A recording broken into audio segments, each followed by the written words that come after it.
نماز کے بغیر جو اپنی زندگی گزارتے ہیں ان کی زندگی میں سوائے ٹینشن اور دکھ کے اور ہو کیا سکتا ہے؟ خشوع کے ساتھ نماز کرنا سیکھو.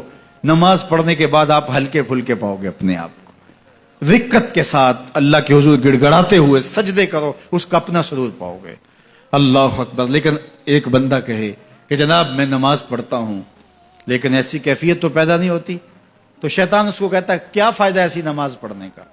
لوگ بھی کہتے ہیں فلاں بندے سے یہ جرم بھی سرزد ہوتا ہے, نماز بھی پڑھتا ہے, اس کی نماز کو مورد الزام بناتے ہیں.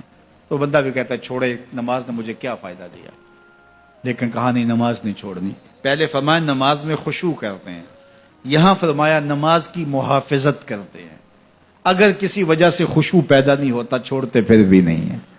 یہ اللہ کا فریضہ ہے. محدث کچھوچوی علیہ رحمہ سے ان کے ایک مرید نے کہا حضرت نماز پڑھتا ہوں لطف نہیں آتا, مزہ نہیں آتا. تو آپ نے حیرت سے کہا کہ اس کے باوجود پڑھتے تو ہو؟ کہا جی وہ تو اللہ کا حکم ہے, وہ تو پڑھتا ہوں. تو محدث کچھوچوی علیہ رحمہ جھومنے لگے, کہا واہ واہ تم لطف کے بندے نہیں اللہ کے بندے ہو. تمہیں سرور نہیں آتا پھر بھی پڑھتے ہو, اس کا مطلب ہے تم سرور کے لیے, مزے کے لیے, لطف کے لیے نہیں پڑھتے, تم تو اللہ کے لیے پڑھتے ہو. اللہ اکبر. تو بندہ سرور نہیں بھی آ رہا پھر بھی اپنے آپ کو کھینچ کے لا رہا ہے مسجد کے اندر. خیال تنگ کر رہے ہیں پھر بھی مصلی پہ اپنے آپ کو کھڑا کر رہا ہے. سوچے اس کو آوارہ پتے کی طرح کبھی ادھر پھینکتی ہیں لیکن پھر بھی وہ کھڑا ہوا ہے کہ میں نماز پوری کر کے جانی ہے. بار بار کبھی بھولتا ہے لیکن پھر دوبارہ نیت مان کے کھڑا ہو جاتا ہے, نہیں میں پوری کر کے جانی ہے. یہ کیوں کرتا ہے؟ میرے اللہ کا حکم ہے. تو خشوع کی وہ کیفیت نہ بھی ہو تو کہا محافظت پھر بھی کرتے ہیں. یہ خوش نصیب لوگ ہیں. اولئک هم الوارثون. یہ لوگ وارث ہیں. یہ لوگ جن میں یہ خوبی ہیں یہ وارث ہیں. کس چیز کے وارث ہیں؟ مال کے, دولت کے, کوٹھیوں کے, کاروں کے, محلات کے. کہا الذین یرثون الفردوس. یہ جنت الفردوس کے وارث. ہم فیہا خالدون. اس جنت سے وہ کبھی الگ بھی اس میں ہمیشہ رہیں گے. چونکہ موت کو بھی موت آ چکے گی, اب موت بھی نہیں, اب ہمیشہ رہیں گے. اللہ تعالیٰ فرمائے گا ارضی تم جنتیوں کیا راضی ہو؟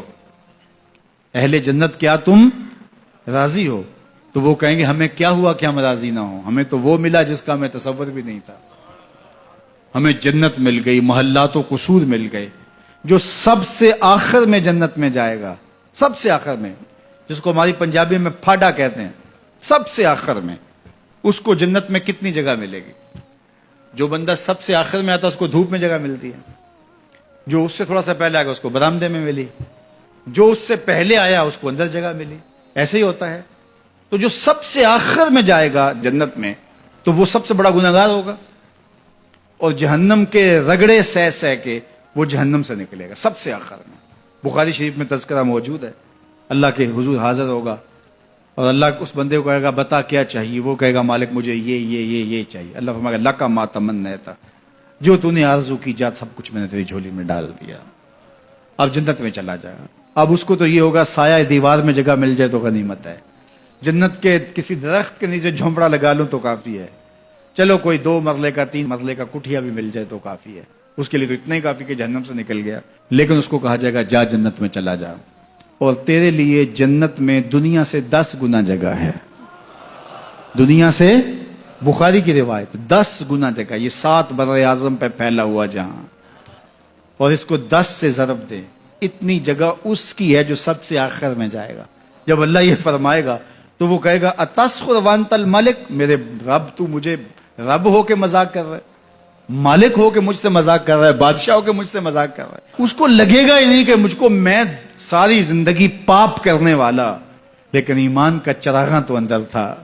اللہ اکبر. آج نکلے گا تو جنت میں سب سے آخر جانے والے شخص کو کتنی جگہ ملے گی؟ دنیا سے 10 گنا جگہ دنیا سے سب سے آخری شخص کو, پھاٹے شخص کو ملے گی. پھر بلال حبشی کی جاگیروں کا عالم کیا ہوگا؟ ابو بکر عمر کی جاگیروں کا عالم کیا ہوگا؟ بابا فرید گنج شکر, داتا گنج بخش علی اجویری, شیخ احمد مجدد الف ثانی کی جاگیروں کا عالم کیا ہوگا؟